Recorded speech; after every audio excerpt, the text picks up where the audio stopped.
I was just gonna say, out of curiosity, have you ever gotten your eggs tested? Like we talked about testing the grass and stuff. Uh-huh. Uh, have you ever gotten one of your, or a dozen for sampling, a dozen eggs tested? I See have not, but what? that is something I will be doing this next season. Um, once, so the challenges I've been facing are you alluded to something way back, I don't know, an hour ago about shipping or getting the things you need in time to do the things you want to do. Feed has been a challenge for me, and until I can find, well, I shouldn't say find. The word is not find. The word is until my setup is such that my feed is consistent for the entire season or whatever. I've had to switch feeds a lot because of supply, because of price, locality, what have you. And so I don't feel like it's a fair picture to test eggs right now because they could change in a month Okay, if I have to change feed again, right? So once I'm at yeah, my that makes once I'm sense. on, but hay is another story. Hay is cut, it's in a bale. You take a sample from 40, 50 bales, you get a pretty clear picture of what you're going to feed your animals for the rest of that year. Feed comes in a bag. It's made the week you buy it, usually, maybe 2 weeks before you buy it. Um, and so the seasonality of that can change a lot. So until I get a consistent supply that I can depend on, I'm reluctant to. It's not cheap. It's not $27 to get your eggs tested like it is to get your hay tested. It's quite a bit more, but I think it is Oh worthwhile. wow, okay. There are organizations, the American, let's see, APA, American Pastured Poultry Producers Association. APA, APP, three P's, APPPA.org, I believe, might be .com. They have some excellent research that they have done testing eggs. So pastured eggs versus what they call conventionally raised eggs using a non-organic feed in a barn, no grass underneath the chickens, what have you. And the nutritional breakdown is pretty shocking how they're and it is an APA video, so I don't know what they're not telling us. But the good news is that there's some really key nutritional ingredients that have we've been told that are good for humans, that pastured eggs have. So they're triple in, I forget the term, antioxidants or something, omega threes maybe. It's some anyway. There's all kinds of nutritional values that they have studied, and pastured eggs win on those that they talk about. I don't know the whole picture, so Sure. that's why I would like to know for myself. Please test these 2 dozen eggs. This is a conventional dozen I just bought at the grocery store, and this is my dozen that I made. Give me the data for those 2 dozens of eggs, and then maybe we can come back and talk about that on your show again. Because I would be fascinated to see the result. I really would. And then I'll throw in a dozen. If you're paying for it, I will throw in a dozen of mine just to see the soy versus non-soy, just out of curiosity. Exactly. Because Yeah. So we yeah, talked my about feed that when is I was at your place. Yeah. right. Right. My feed is no soy, no corn, no canola, organic. So that's just yeah. Oh, you're running no soy? I thought you said you were running soy to get the protein content up. We were. If that's what I'm. That is an example of what I was saying about my feed has changed over the summer because I have been Okay. trying to dial my chickens in as far as lay rate consumption. So here's an interesting. If, I don't know. This shouldn't take too long, but I was buying a local feed. I actually started out because I couldn't find organic feed. I was feeding conventional feed, and which is just over the counter big box feed. Mm-hmm. My chickens would eat 150 to 165 pounds of that a day. So 3 bags plus a day. Whoa. Okay. Yeah. I don't remember what I was paying, 16.25 a bag. So let's call it, that's Mm-hmm. what, 48, $49, 48.75 or something like that to feed my chickens for one day, $50. Um, Organic feed costs almost 50% more. So you buy a 50-pound bag for 16 and a quarter. An organic feed is $24 to $25 for the same 50-pound bag. So it's an extra $8. So it's about 50% more money. But Mm-hmm. eating organic feed, my chickens actually ate almost 60% less. What? I couldn't Wow. believe it. Really? I could not believe it. So I tested it recently. Because I couldn't I keep copious records of everything. Every egg that gets laid I have in a notebook. Every feed bag I have a notebook. But I just was really curious. I thought, was I seeing something weird or did I, so I went back to a conventional feed momentarily for 30 days or whatever it was, and I tested it. It was about 150 to 165. And this is when the birds are fully adult. They're most of them are laying. There's no big major changes. And then I switched back to organic feed. Sure enough, 60% less feed. And the only thing I can think of is the nutritional content of that organic feed is that much higher. It's better. Maybe it's harder to digest, so it sticks around longer. I don't know, but Hmm. there has been no change in lay rate. There has been no change in chicken feather loss or whatever. I'm not raising meat birds, so I don't know their weights. I don't process them to know that. Um, but anyway, blew my mind. So That here I is was. crazy. I've never heard that before. Well, I this is another conversation I was having with myself, debating: do I really need to be organic feed? Nobody really cares about that, right? Nobody really cares, really. I'm talking myself out of organic feed because it's so much cheaper to buy conventional feed. Read the label of conventional feed, though. What are you getting? You're getting uh, byproducts and wheat chaff and whatever. It's not the whole grains. They do add supplements. It's not like Right. it's not hurting your chickens, but it's, I guess, McDonald's versus making your own hamburger at home with bread that you made yourself and all the things, right? You're getting one that's Yeah. a version of food and the other one is real food. And it's not going to kill you, but it's not going to help you as much as the real stuff is. And the consumption rate really blew my mind. And I thought, well, God, maybe they don't like it. Maybe they're not eating it. My lay rates haven't changed. The chickens aren't killing each other. There's no feathers flying around. You know what I mean? They're not acting like they're starving, or it's just bizarre. It blew my mind. And I thought, well, maybe it was the That's pasture. amazing. Maybe they got on a really rich chunk of pasture. And I'm like, dude, your pasture sucks. There's nothing out there for them to eat except cheatgrass seeds and some mustard heads. So until I have a real lush pasture of green grass, I think that argument settled itself.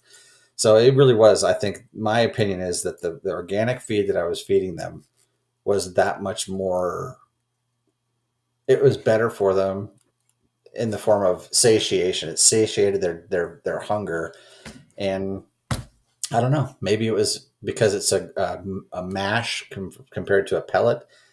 It took them longer to eat the same amount till they got full. Right, a pellet they can eat one pellet and they can Okay. just keep pounding pellets until they're just gorged with food, and they eat almost Right. all Yeah. day.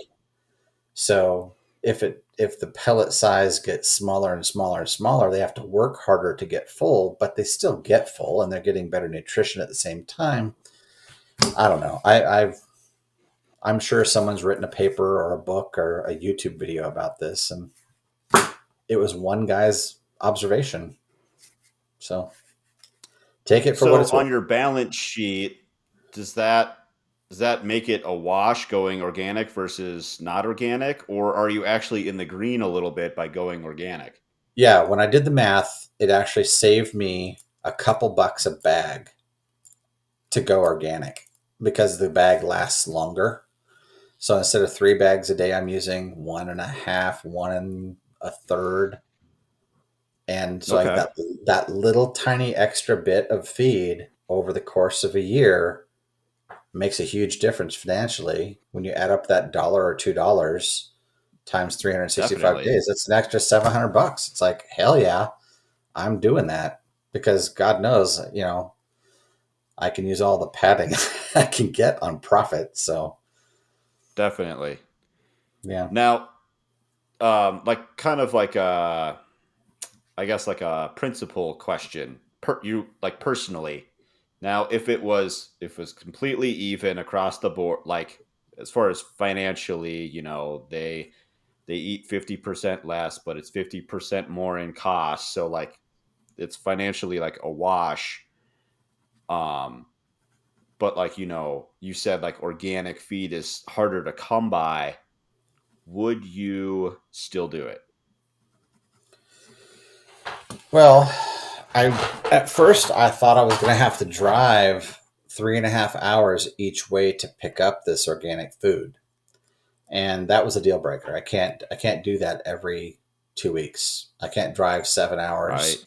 plus loading for an hour, unloading for an hour. I can't do it. The whole day gone just Mm-hmm. on principle of having organic food that's locally produced. Um, I experimented purchasing organic food. There's a brand called Scratch and Peck.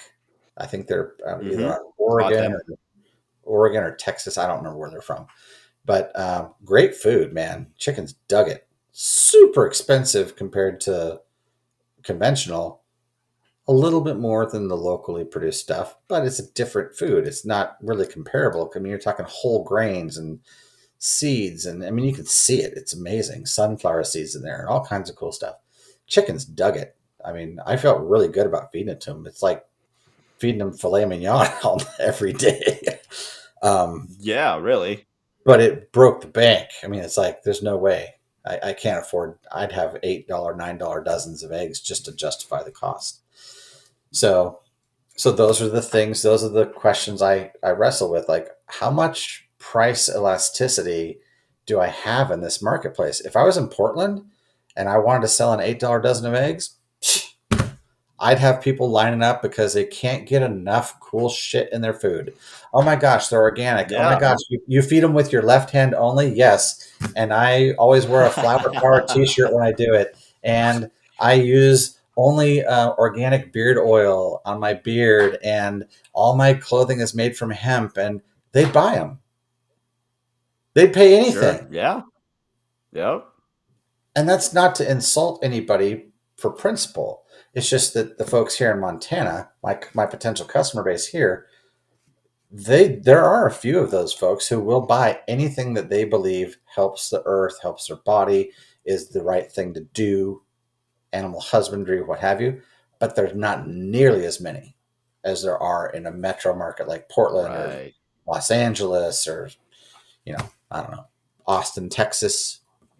Um, so I have to make those decisions based on, yeah, I can make a killer super premium egg that would cost $9 a dozen, but I'd sell one dozen a week and I'd have to deliver them to the top of the mountain in Missoula to the one guy who bought them. Yep. And then what Yep. good is that, right? So, and then you have to do Yeah, the it's a math. tough market here for sure. Cause I mean, wages in this area are like a third compared to, let's say, Los Angeles. Oh, yeah. And I looked up rent in Missoula versus Los Angeles, and it's not like exactly apples to apples, but like let's say a one bed one bath, maybe a studio, whatever, like it's almost the same It's in some ridiculous. Yeah. cases. I mean, yeah, it is pretty crazy. So I mean, you got to And just know your market. having lived in both places, I can tell you that your income earning potential in Los Angeles is way higher. Even if you don't Oh, sure, currently it's have a almost job, infinite. even if you don't have a job paying a great wage, there's a job you can go get that has a great wage. Here, I don't know what people earn, but I do know that it's a lot less. And I know that the industries are not here for people just to go get another $80,000 a year job and then have a bunch of disposable income to buy $9 a dozen eggs because they feel like it. So Right. I totally get it. And that's why I have to kind of play this balancing act of, well, and that's why I have a range of prices.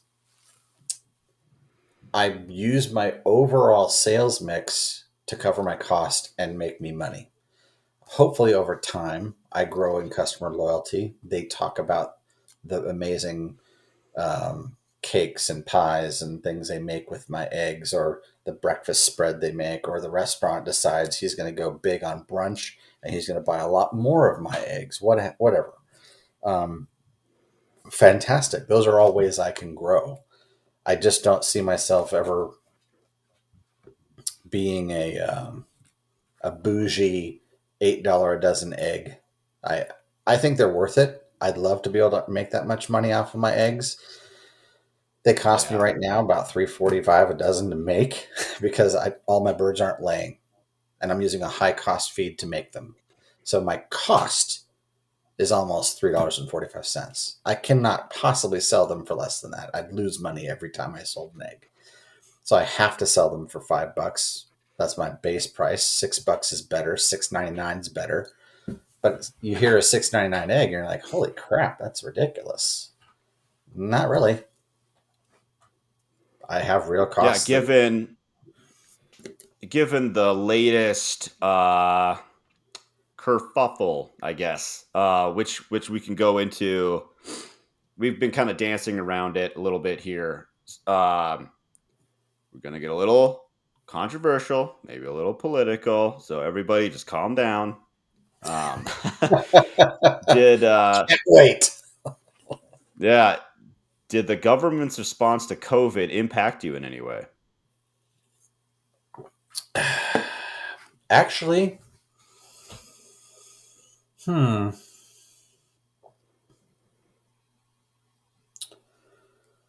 Um, in a way, very, very roundabout.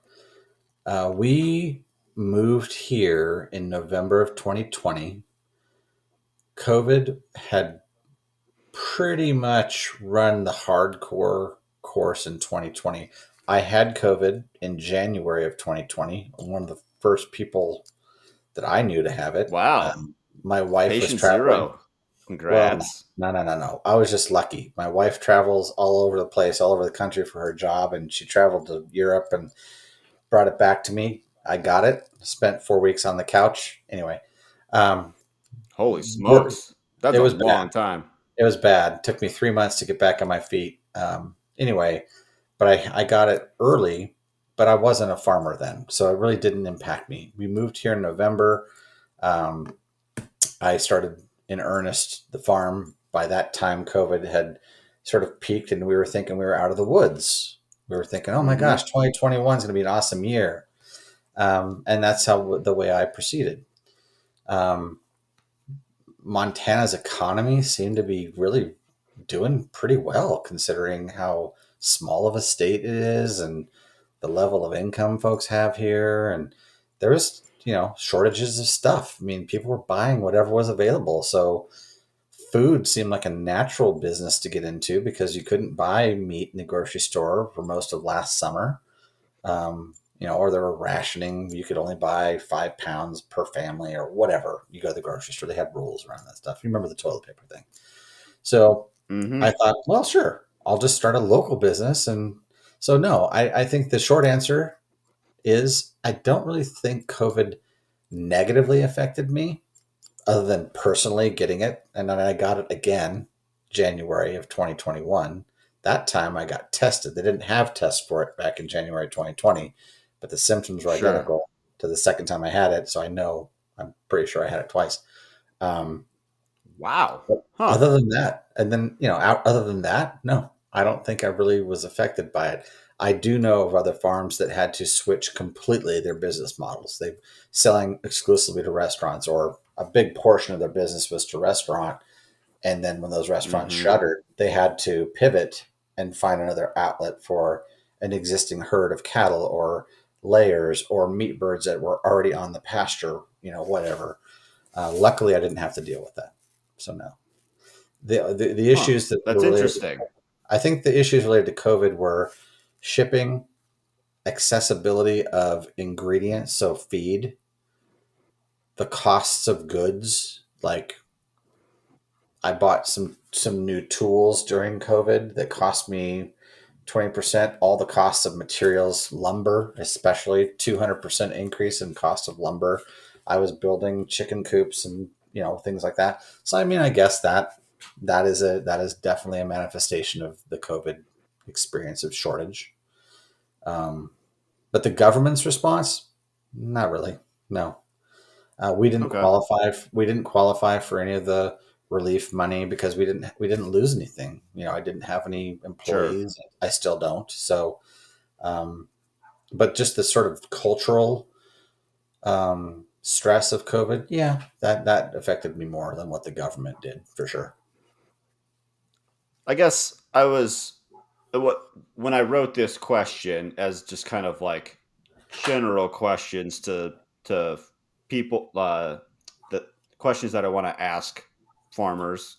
When I was thinking of this concept is Bo's story. Like, because so they built like a new processing facility. My company that I work for, we wired their refrigeration units and freezing units and their processing line and all this thing. It's a very nice facility.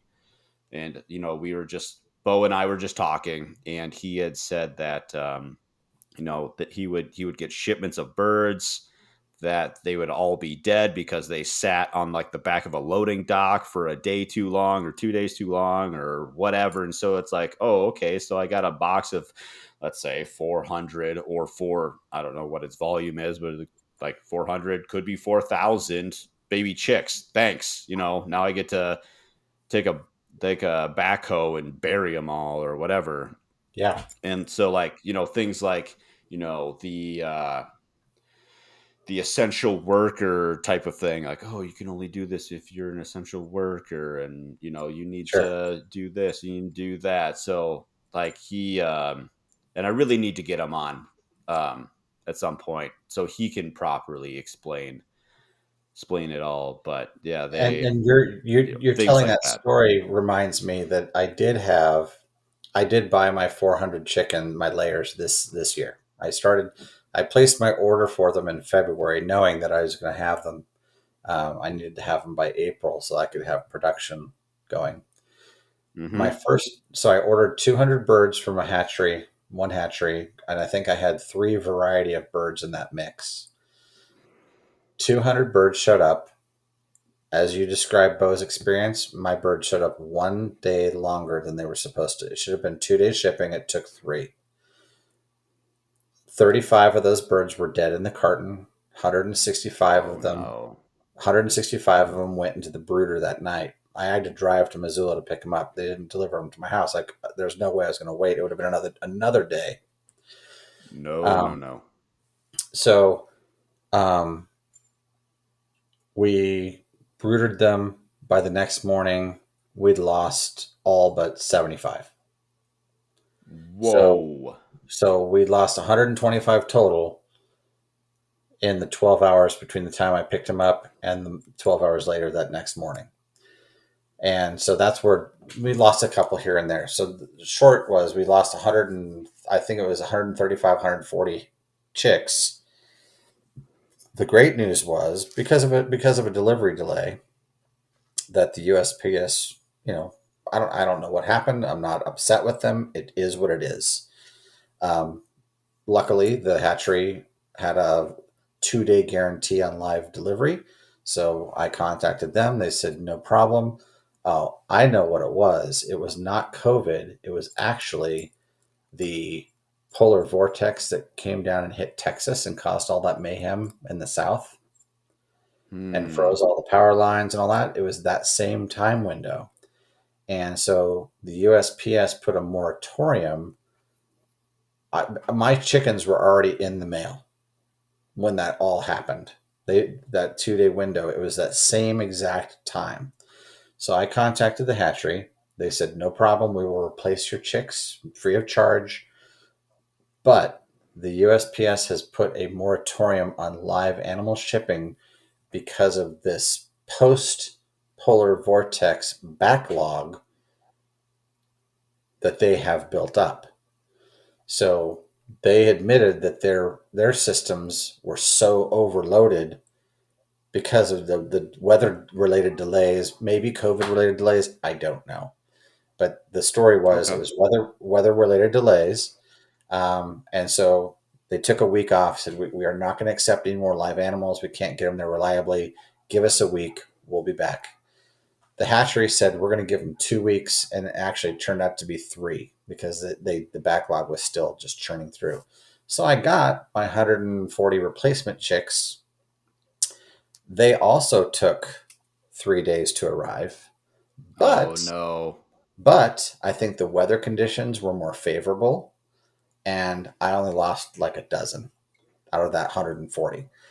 But the problem is now I have 65 ish, 60 chicks that Mm-hmm. are 4 weeks old, and another group of chicks.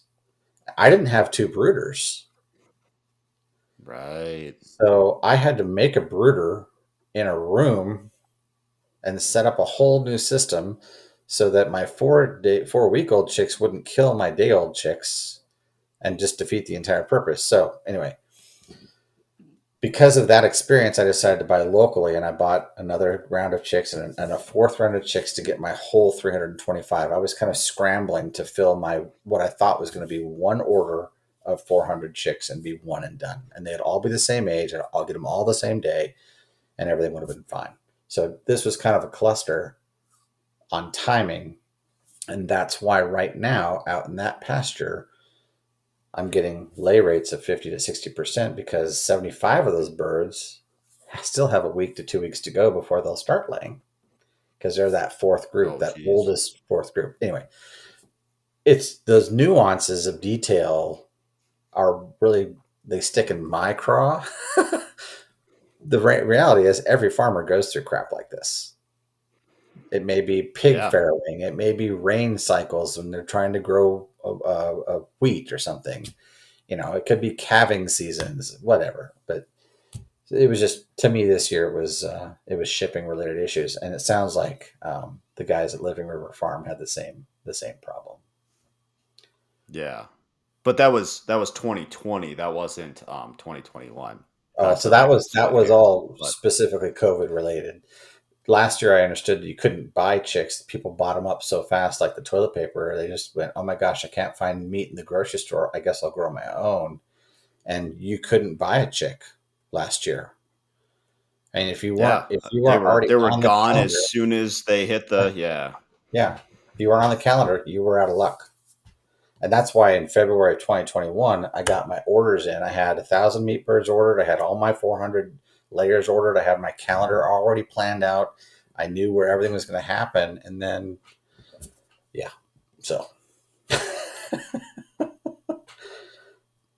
plan and then plan to throw the plan out. Yeah. Plan to throw the plan out. Um so kind of leading into that or this, do you feel like the government needs to be more or less involved in how we produce food? I know I'm getting heavy here on the end here. I got a couple lighter questions after this, but No, it's a good question because it's a nuanced answer, I think. Things I appreciate about what our government does for our food supply is the impression of safety. I like the emphasis on impression. Well, because everything is an impression. I think we can't know the truth about almost anything. We believe what we believe, whether it's a what a politician says or a government agency says or your neighbor tells you some story.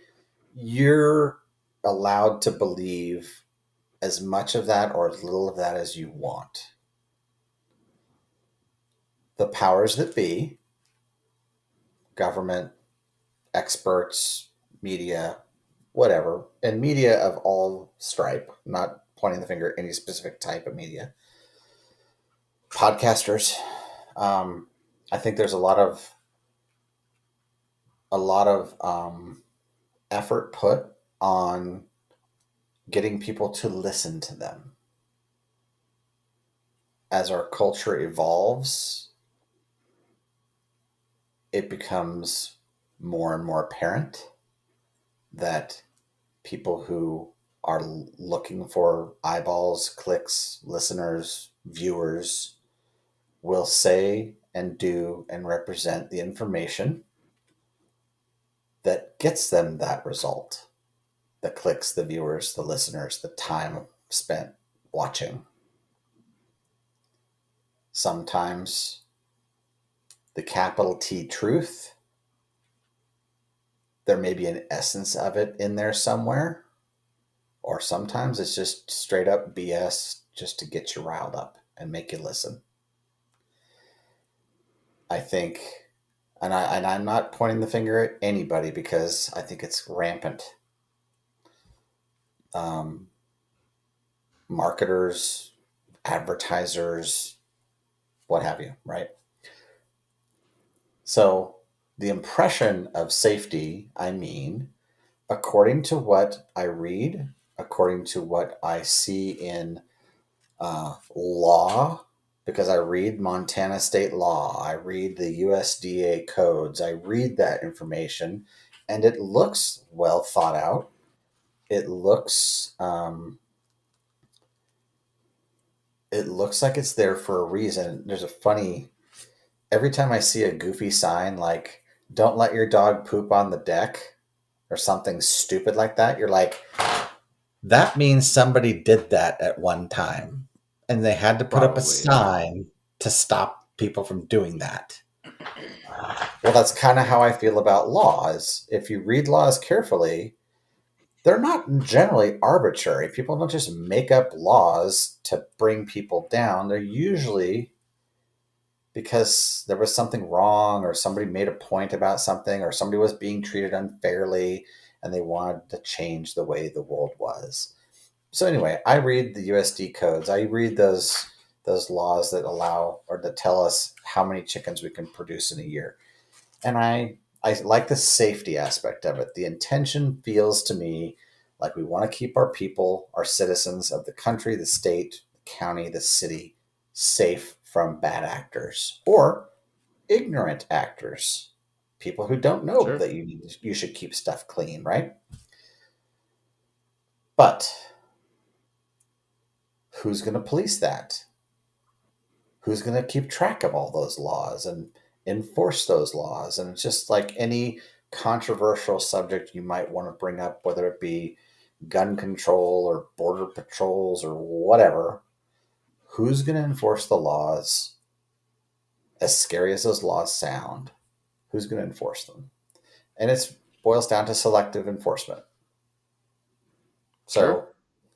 So, okay, not every municipality, every government agency, every city has the means or interest in enforcing all the laws. So you learn over time what you can and can't get away with, and Mm-hmm. where people are getting away with stuff. Are we as a country, people, neighborhood safer or less safe? That to me, that's the nuanced answer. Should the government get more involved or less involved? Both. They should get more involved in the policing of the stuff that's already out there, and really try to understand more about what they're trying to legislate.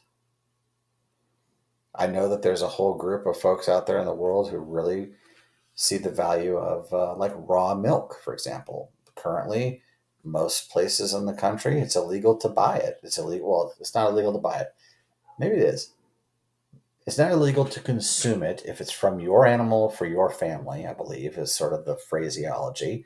But it is Sure. illegal. It is illegal to sell it to somebody else, I believe.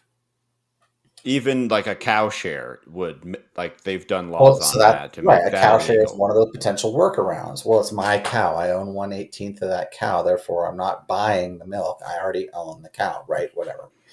Great. Mm-hmm. And so that's people testing those edges and trying to find those ways to get what they want out of life, despite what the government or people who think they're doing something.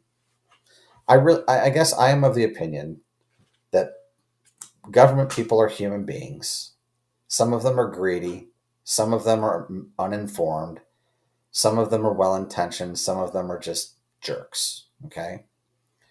But on the whole, the majority of the time, I don't really feel like stuff is punitive, like just to mess with us as citizens or farmers. I think they just don't have all the information, or maybe there's a bit of corruption involved. Maybe it's a big entity like, and I'm not saying this is happening, but you have one kind of meat producer saying, I don't want that other kind of meat producer to get purchased and to have as much success as I'm having because it'll take away from my sales. Or one kind of um, uh, ingredient that science seems to say that ingredient in a food is probably not great for us to be eating, but because they have lots of money, they can control the outcome of the legislation, the lobbying, right? That's And not the in this. science. Right. And they can manipulate science by posting their own, flooding the marketplace with science that they've created because they paid for it. So right? So, I mean, I'm not trying to say that I blindly follow every rule out there, but I do tend to look at them and scrutinize them and say, is it fair that I can't sell 1001 chickens? Or should I really work hard to make sure that I stop at 1,000? You know what I'm saying? Yeah. Joel Yeah. Joel It's Salatin, he went through this extensively, and he said, I think he has an exemption of 1,000 or 4,000 or some number, and he looks straight in the camera and he says, "And we never exceed 1,000 chickens a year." And then he walks away. It's like the guy's a multimillionaire, and it's not because he's selling 1,000 chickens a year. I guarantee it. yeah. So anyway, Yep.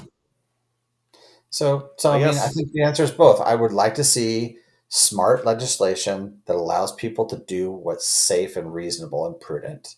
Do I think you should be able to process a chicken in a dirty bathtub in your bedroom? No, I think that's probably a good rule to have.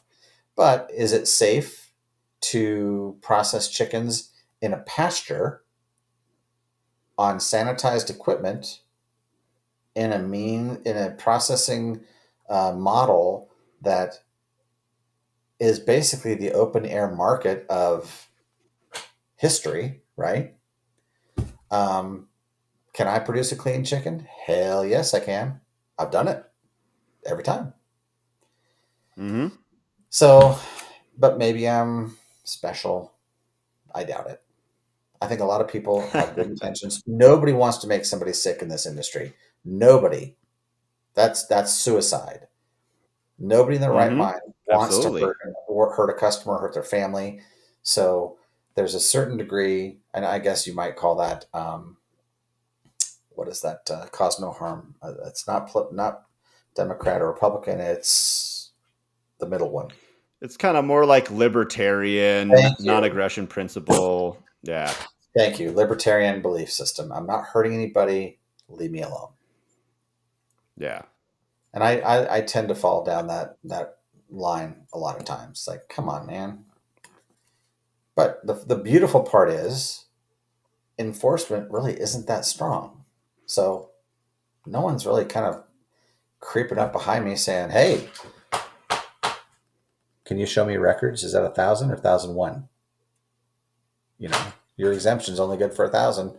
We're gonna ding you." No, there's nobody calling. So I don't know. Have you ever tried to count 1,000 chickens? Like, also, have you ever tried to count more than 25? It's hard. Dude, every time I walk out my pasture, I see that and I mentally go, that's 325 chickens. And then I will play the game sometimes. I'm like, okay, 5, 10, 15. Ah, jeez. I get about to 25 and it's like, okay, forget it. I can't. But yeah, yeah. it's ridiculous. No, I mean, the record keeping, anyway, so yeah.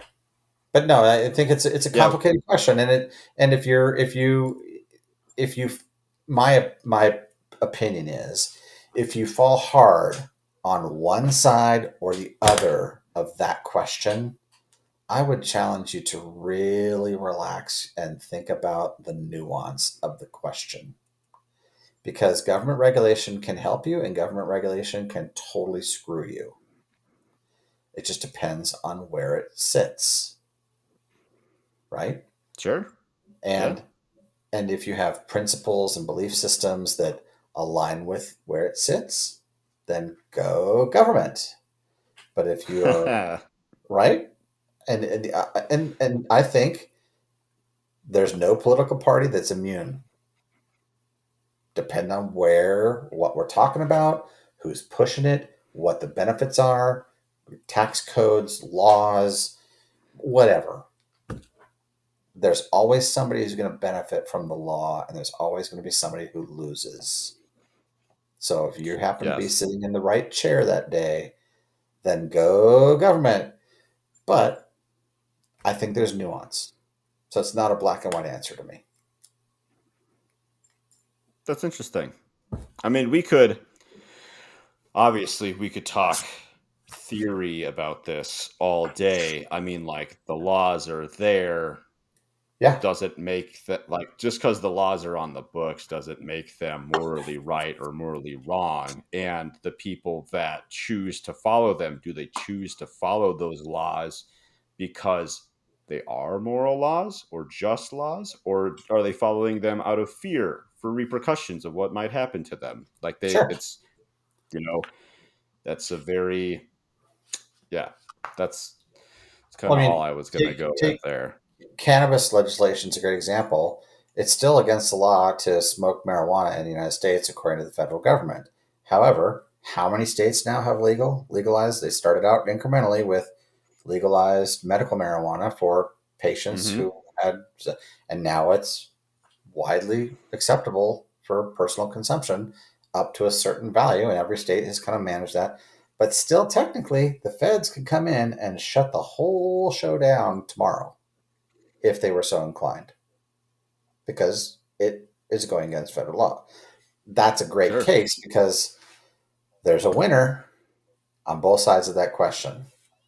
The winners in the states are the cannabis growers, the cannabis users, people who appreciate the freedom to do what they want to do with their body. Fantastic. The people who lose are the people who are against it, the cops sometimes, the legislators, the court systems who've put away a lot of people over the years. And now they have to reconcile with, oh my gosh, we've got jails full of people who we put away for drugs that now that drug is legal in our state, but it's still illegal on the federal level, so we're okay. But there's going to be a reckoning someday. Are they going to let those people go? Right? I mean, those are complicated Right. questions. Chickens feel like a lot easier question to me. Yeah. Where this question kind of comes from is that we we live in a very centralized food system here in the United States. There's a lot of people that go to the grocery store every day. No idea where their food comes from. Like chicken, for example, could be Tyson, Purdue, or Golden Plum, or there might be a couple others in there, but I guess those are like the big ones. And you know, like to solve like a food crisis like we did last year. Obviously, we saw a lot of empty shelves. People should be growing at least some of their own food. Like that's more or less why I did it for myself. Like so that I had a freezer full of chicken, that I could get wherever I want. That's why I try to reach out to local farmers, other homesteaders. Maybe we can barter. I'll pay you for it, whatever. So, like, I don't those connections are already made. The skills that I gain are already made. So, if the shelves are empty, I'm not freaking out. Like, Mhm. um, the example I give, so like we were talking about like regulation stuff. The example I give to people is like, so I bought that lamb from that guy down in Hamilton. He can't directly sell me the cuts of meat already processed. He Yeah. has I'll buy the live animal and pay a I don't know $10 transport fee, $20 transport fee to the processing facility or whatever, and then they pay a $10 kill fee, and then whatever price per pound to do the lamb or whatever, and then Yep. I get the cuts of meat in a box. Yeah. I just did that. All I just this did it like with a pig I bought from my neighbor. Yeah, so the example I give is like, okay, so if the farmer, I guess in this case the shepherd, was to handle all that processing for me and hand me that box of meat, all of a sudden I'm going to die from food poisoning or whatever, like mishandling. Like you said, if people get sick, it's suicide on their part. Like word gets out, and that's kind of like the free market speaking. Like, hey, I got sick from so and so. Like, don't buy from him. Like, it's in his best interest to um do the best that he can. Where it really protects people, or I think those types of laws more protect the big boys, like big chicken, like Tyson Purdue, Golden Plump, that they can't directly sell to consumer, to give them a layer of protection that I can't. Hey, it's Golden Plump's fault that I got sick. Like, no, no, no. It's a processing facility. Yeah. Well, those I companies, think. a lot of those companies are vertically integrated, so they own their own processing facilities, and so it's all smoke and mirrors. But it's corporate law. Corporations have liability protections because Corporate they're veil, yeah. corporations. You know, um, I think even your example though is nuanced. Let's say that you did buy that. Let's say that lamb you bought, you purchased it, and I assume you paid him by the pound for a hanging weight on that lamb. Is that right? I think so, yeah. So that's how I bought my pig. I bought a half a pig, and the farmer delivered that pig to the processor. It still belongs to that farmer. The farmer made an arrangement with the processor that they're going to kill that pig. They're going to process that pig into a hanging carcass, and then two people are going to buy that pig. So the processor is an intermediary in that transaction, but the processor that we used was not a processor that was an inspected facility, a state inspected facility. So that pig could not be cut up into pieces and sold in pieces. It had to be sold to me as a half a pig. And then me, the customer, had to make the decision of how it was to be dispensed. So cut it into 22 pork chops and 3 pounds of sausage and whatever. I made the decision on the cuts, the wrapping, and then Mm-hmm. I paid the farmer for the hanging weight per pound, and then I paid the processor for the cut and wrap fee and half of the kill fee. So, but I still know where that meat came from. Right. If that farmer had killed that pig in his shop, hung it up in his cooler, let's say he had a cooler and he could control the temperature, or maybe he didn't. Maybe he hung it up in the shade in his barn and he wrapped it up and protected it from flies and mice and whatever. And then 2 weeks later, it's cured, and now we're gonna go ahead and cut it up. And he sits out there in his patio and a bunch of knives and cuts it up and wraps it up and sells it to me. Which of those scenarios do I feel better about as a consumer? Well, it's nuanced.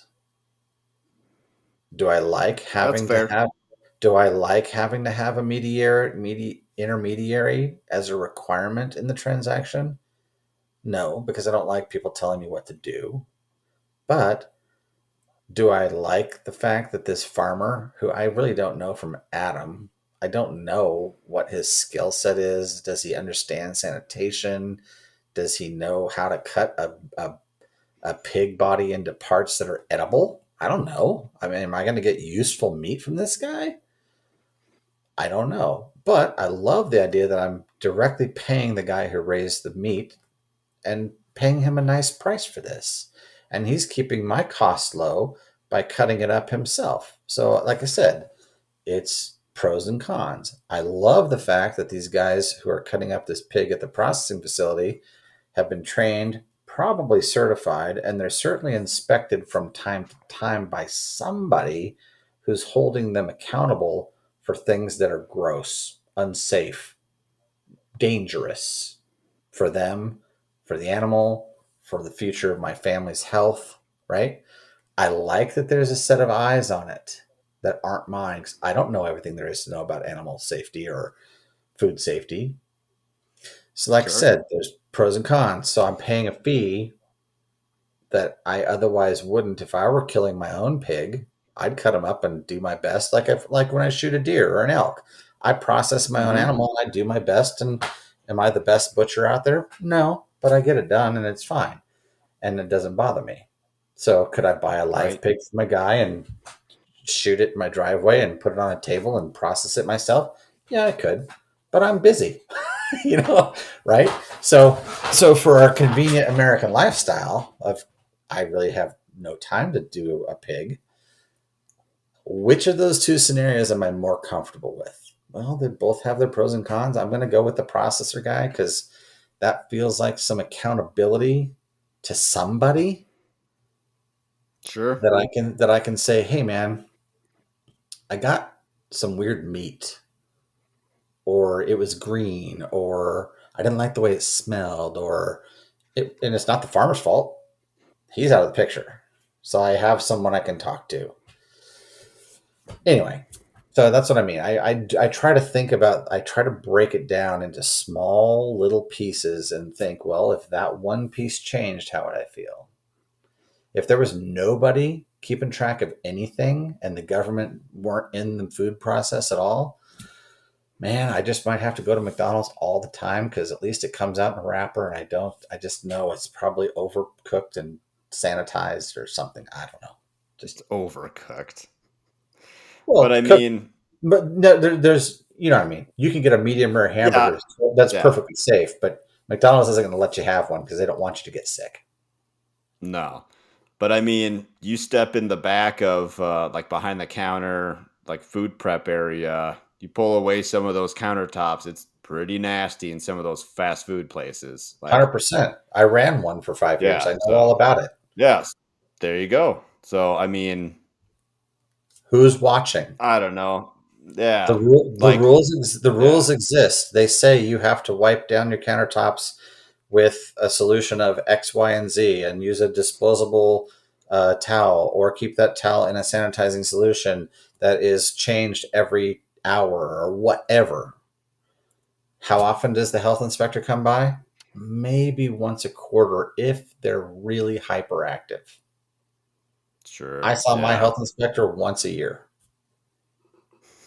for a half hour. 30 minutes out of Wow. I don't know how many thousands of hours of my operation was I actually inspected. So it's all an honor That's system in a real way. yeah. So that's where I kind of settle on. You just have to kind of go with your gut. Way back at the beginning of this kind of question, do I believe what I'm being told? Are they taking the procedure seriously in the back room? Are they trying to be as safe with that, with the food safety as they can? Are they wiping down the counter? God, I hope so. Cross your fingers. I hope Yeah. so. And I think I that think the goes. best show that illustrates this is that show Bar Rescue. I don't know if you've ever seen that show. I've heard of it. Uh, so they'll go it's like basically bar like renovations. Like I'm gonna turn this place around in a week type of show, and Yep. they always check out like the kitchen because they'll do food prep or whatever. It is like the nastiest places you've Oh ever yeah. seen, and like these aren't just dive bars either that they do. Like some of them have a very nice appearance, but it's just like their hood vents are just dripping with crap, and like their fryer grease hasn't been changed in ever, and just Yep. again, it's the illusion of safety. I forget the word that you used when you started. It The impression. was it illusion? The No, impression. Yes, thank you. impression. The impression of safety. And it's a guide. They're all guidelines, but so are rules when you drive your car Yeah. or buy a house or whatever. I mean, Do you trust the people you're working with? And that is why I think farm tours are so important in my business. If you can come to the place where your food is actually grown and see it in the process and ask the questions you want to ask about it. Why do you do it that way? Why is that over there? What's that over there? Right? And really get, if you're curious about it, freaking awesome, dude. I want you on my farm. Come, please check me Mm-hmm. out, talk to me, grill me, because I have nothing to hide. And in fact, I think you will be as excited as I am about what we're doing here. But where I think government, and I've heard the term nanny state, right? That's a very Mm-hmm. common phrase. It's a derogatory term. I think what happens is our country has become complacent. Again, not any political party. We haven't had a world war in a long time, so we're pretty safe and secure, and we've had prosperity for 75 years in a row. And my gosh, we have a little blip in a housing market, and everybody craps the bed. And right, I mean, we had a Yep. world war. My parents were the product of that world war ending. They were born because we were so happy it ended. Now we have a government that doesn't really, I wouldn't, I mean, it depends on your definition of take care of, but they've made it safe. We have a fantastic military. We have fantastic laws. We have great infrastructure, although it's getting old. And we're a relatively safe, progressive, modern country with problems, but we just trust that the things that work work. The water comes out the faucet. The toilet flushes away the bad stuff. I don't have to look at it and deal with it. I don't have to go carry water from the creek and boil it in my sink or my kitchen and then make it potable. It just shows up. We're taken care of as a nation. That's the whole idea of a civilization, right? So, how far do we want to go? Do we want to strip away laws that make us feel safe and make us feel insecure again? Or is there nuance?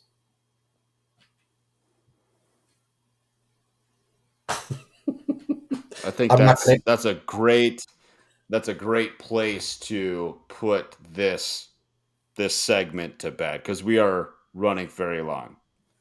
Not that I'm not enjoying this. I am. But to. um like I said, we could be talking theory and whatnot all night. All night. I guess to wrap up here, what would you tell people that want to get started?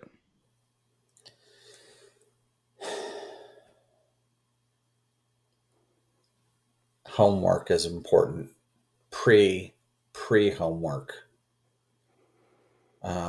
Joel Salatin said something in one of his books. It was either pastured poultry profits or beef. What do they call it? Salad bar beef, or the one that you Mhm. referenced. You can farm or something to that effect. Mhm. The first thing you need to understand is if you're going to try to grow food for money and make a living at it, and that's my business. I'm not a homesteader. This isn't a hobby. This is a business for me. So that's where I'm coming at this from. I honestly have no idea. I mean, hobby farmer or homesteader, or you want to have a day job and live on property, that's a whole other question. If you want to run a business that depends and then you want to put food into the food system and make money doing it, figure out your customers first. Figure out where you can sell, what they're willing to pay, where do they live, how far do you have to get that product, move it to get to them. Will they come to you for it? And that requires a lot of due diligence and a lot of research. There's 13 questions that you'll ask me. Where do they get that information? How do they do that due diligence? um, Ironically, the government has a lot of that information handy because we do have systems that talk about demographics and income levels and people's attitudes and perceptions. There are I see what you're saying. publicly available research studies that talk about people's opinions about how much money they're spending on vacation or how much money they spend on food or whatever. Okay, so you may have to dig, and I don't have any URLs to give anybody. I don't have any short answer to this question. Every situation is going to be different. You may have a chamber of commerce office. You may have a agricultural office in your county. You may have um, a friendly restaurateur who can give you some insights.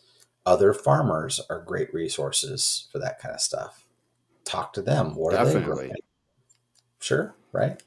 Um, but know who you're going to sell to, and then figure out what you're going to sell. Unless you just don't give a rip and you just want to sell what you want to sell, and then you're taking a huge financial risk. Great, but my success depends on selling a lot. I need a lot because I need money, and so I have to sell a lot. That means I have to find out what the most possible people want, which means there's a balancing act between selling a commodity product at 99 cents, like Walmart eggs, for example. Hmm. I could never produce an egg for 99 cents, and I'm not big enough, nor do I want to. So, how many customers do I have in the marketplace that are willing to spend $6 on a dozen eggs? I honestly don't know, but I know there are more of them in Missoula than there are in Victor. So that's where I go to sell, right? And I got to Definitely. go run around and find them. Go to the farmers markets, see what they're selling, figure out what they're selling. What are the prices? Take notes, take pictures, talk to people. I mean, look at it like imagine you're buying a business. What are the questions you would ask to do that? Well, how much money did you make? How do you make that money? What are the shortcomings of your business? All those kind of questions, and answer those questions, and then decide, is this something I want to do? It'll scare the hell out of you, but it's super fun. It's It's the best yeah. job I've ever had. And if you do go to farmers markets and talk to farmers, buy something from them to thank them for their time. They're like they don't like looky loos. Like they're being nice by answering your questions. You could at least take the time and buy some zucchini or some whatever tomatoes from them. Literally anything, Yeah, yeah, because they're there in the hot sun all day or in the rain or whatever. that's a great point. And that's I think Just a courtesy. go take a farm tour and then hit their farm store when you're done. Give them the thank you of the transaction. Shop Yes. local, buy the stuff. Don't buy stuff you don't need. But man, if you need a dozen eggs, hey, I got these for $6. What do you think? Yeah. So And yeah, what do you think about what do you think about woofers? People like work weekends on organic farms or that type of thing, like farm help. to be honest with you, I don't know much. I'm familiar with the term. I don't have an opinion on it because I don't see controversy there. I think I am lucky that I'm able to do everything I do on this farm by myself. I mean, on a day to day basis. I don't have hired Hmm. hands. I don't have staff. I have enough hours in the day to get my chores done and still chip away at projects. Maybe someday, and again, I think that comes mostly because I'm a privileged person who has a primary income coming in completely different door. My wife, right? She makes the money, and I get to play at the farm all day. Sure. My play is a business though, so I'm not. It's not just me screwing around. But I think if we really evaluate what are the, I guess my question is, people who work on farms, are they trying to learn?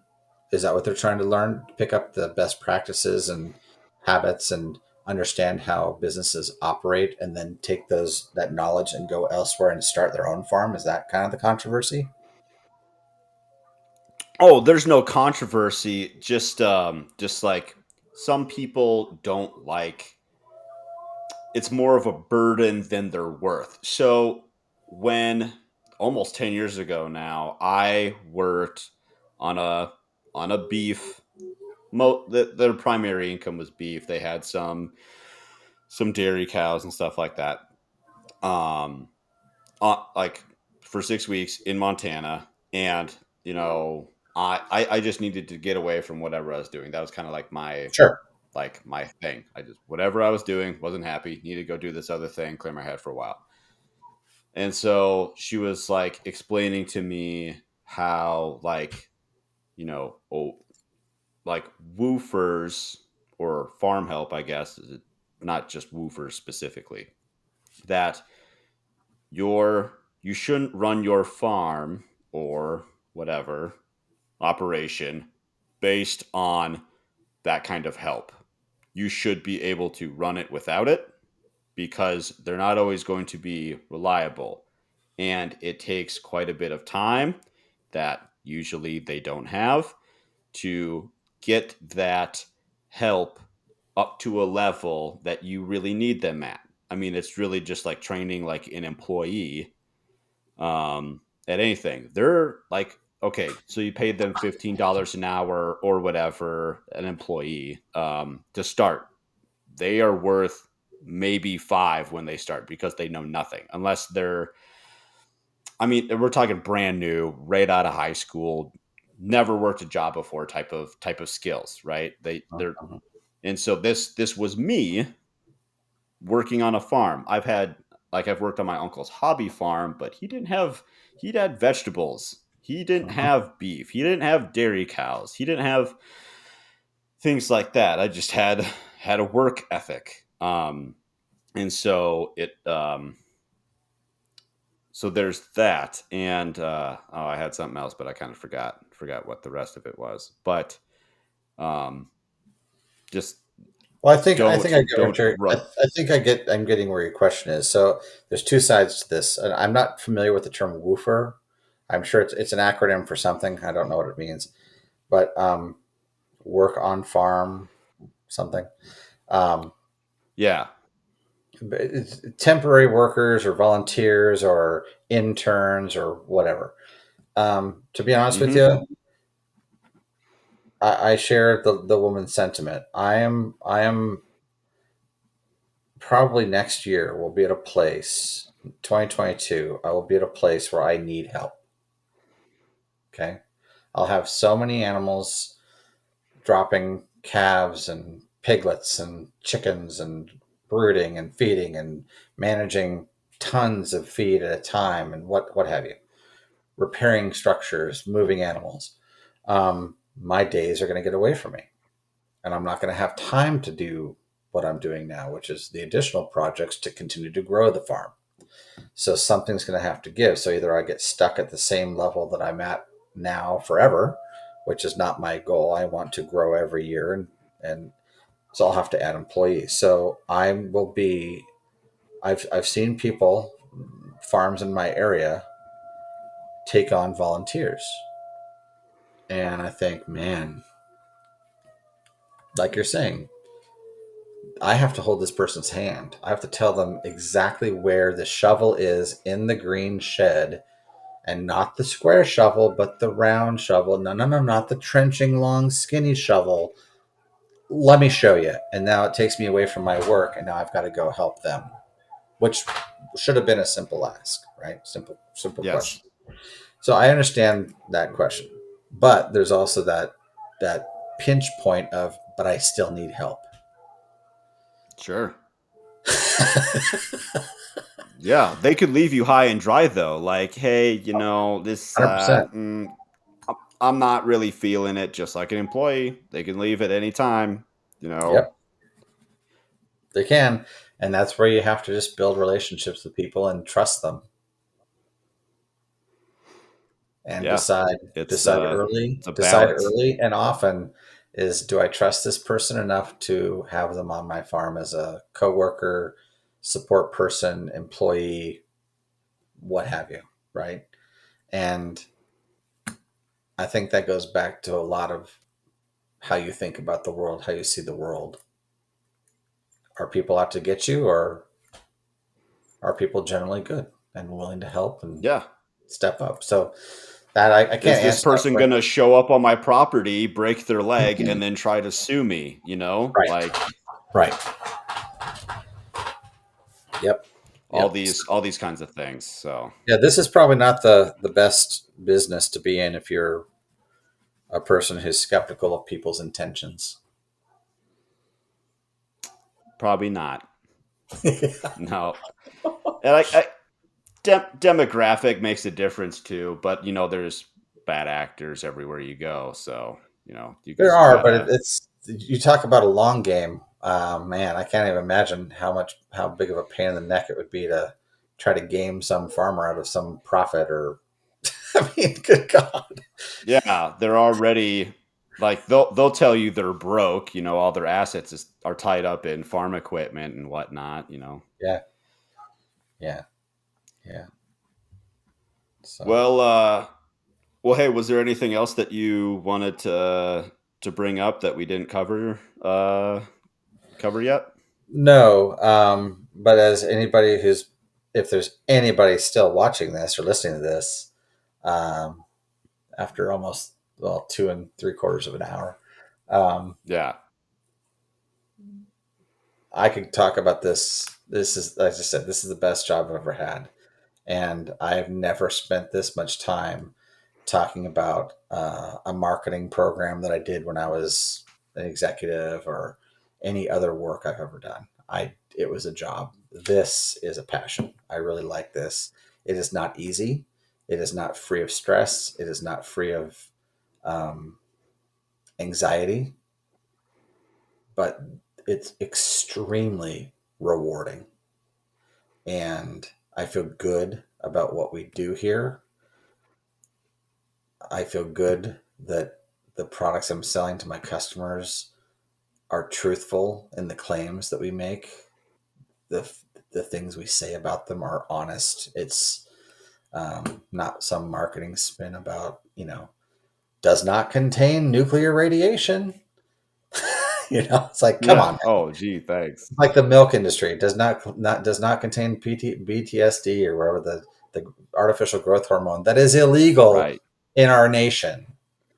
Why do you put that on there? Because it's a marketing claim that, anyway, they're preying on customer ignorance. So my preference is educate customers through opportunities like this, Matt. I love this that you're doing this. I'm excited to see where this thing goes. If this particular interview ever sees the light of day, fantastic. If not, we've both learned a few things. So thank you for having me on. I really This might be the only episode, but at least will see the light of day. And like I'll obviously send you all this once it's finished and whatnot. And it may be, we can chunk it up in segments, however we want to do it, but it could be something as like a little teaser or like a fish hook for other future customers. Like, hey, if you want to know more about me, here's like a 3-hour interview I did. You don't have to listen to the whole thing. Here's a 10-minute segment, whatever. So yeah, like, yeah, obviously you can't spend 3 hours all the time with no, everybody. So I'm not saying I'm doing you a favor, but like you can absolutely use me in trying no. to It's a great explain resource. things. I can definitely see how this is a resource. And if there were, yeah, I might say shuttle ahead to 2 hours and 15 minutes. That's where I get into politics. Yeah. Speaking of resources, is there a place good people can find you and follow what you're doing? Website, social media, any of that? Absolutely. Our website is grazeandrome.com. GrazeandRoam, like Mary.com. We talk about our farm, we talk about our practices, we sell our products through the shop on that website. Instagram is Graze and Rome. Facebook is Graze and Rome. Um, Being an ex-marketer, I had to make sure that we picked a name that all those things were available. I knew. I thought about that when I asked that, like when I wrote that question, and I was like, I bet he's got this nailed. I don't even need to ask him before we record Yeah, that yeah. he's got No, these it's things fine. set up. So, Um, I've seen a lot of brands fail at that, and they can't own their own name because they picked a great name that they love, but somebody else is sitting on it. So mm-hmm. do your research. Go to GoDaddy or some other website reseller and see if your URL is available before you even start. I mean, having a place to park information in the world. I mean, my website, we just started it probably April, I think. Zero traffic, none, not a person. Mm-hmm. And then we changed our name in June or July, which was great because then you go from none back to none. Yeah. But since then, we've started advertising in the form of communication through Nextdoor app, Facebook Marketplace, Craigslist bans you. You can't sell eggs on Facebook or Craigslist technically, but Craigslist lets them through every once in a while. And so little by little by little by little, our name has been getting out there, and our traffic's up about 400%, which is not a lot. When you're tiny, it's easy to get big numbers because anyway. Mm-hmm. So yeah, the internet, grazeandrome.com, social media, Graze and Rome, and yeah, we try to put up interesting content, kind of keep it real. Um, Keep it simple, not tell fake stories, talk about our customers, talk about what we do, just share the fun of what we do. So we think it's fun. Good. I think it's fun. Otherwise, I wouldn't have talked to you for 3 hours about it. So, I Yeah, for mean, sure. For well, sure, yeah, man. I can have links to all those things in the show notes. And thanks again Cool. for joining me today. It's been really great having you, and look forward to seeing you again. Same, man. I appreciate it. Look forward to seeing that boy. Man, he's running. I started trusting him carrying an egg from the chicken coop. Started yesterday, and today I got him to say the word egg, and actually got a little video on that. So that's actually on our Instagram. And but yeah, I'll have links to all that stuff in the show Right notes, and on. you can follow Farm Hop Life on social media, and I'll post all that links. So hey, I appreciate everyone listening, and we'll catch you next time.